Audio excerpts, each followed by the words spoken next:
Hello friends, आज ना चहाच्या ऐवजी कॉफी पिण्याचाच प्लॅन केलेला. कारण की बरेच दिवस झाले अशी कॉफी घेतली नाही, म्हणून 2 कॉफीच्या पुड्या एका ग्लासमध्ये काढल्या.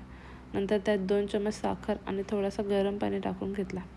चम्मचने सुद्धा फॉर्म तयार होतं, किंवा चहाच्या गाळणीने सुद्धा करू शकता तुम्ही. माझ्याकडे चॉकलेट सिरप नाही आहे, त्याला मी चॉकलेटचे चिप्स होते तेच मेल्ट करण्यासाठी ठेवले. आणि माझ्याकडे अशी बीटर मशीन आहे, त्याच्यात मी मस्त असं कॉफीचा फॉर्म तयार करून घेतला आणि चॉकलेट सिरपने कपांना गार्निश करून घेतला. 2-2 चम्मच त्या कॉफीचा फॉर्म ग्लासमध्ये टाकला आणि वरून थंडगार दूध टाकून घेतला. मस्त असं गार्निश केलं. कॉफी तर मस्तच झालेली. रिव्ह्यू तुम्ही बघू शकता. इकडे पोरांचा कॅरम खेळायचं काम चालू होतं, कारण की उन्हात खेळायला जाता येत नाही. संध्याकाळच्या वेळेला मस्त अशा भाकरी करून घेतल्या. साबुदाण्याच्या कुरडया केलेल्या त्याच काढून घेतल्या. रोजच गोड खाण्याचं मन होतं, म्हणून असे लाह्यांचे लाडू करून घेतले. चला भेटू उद्या. Thank you for watching.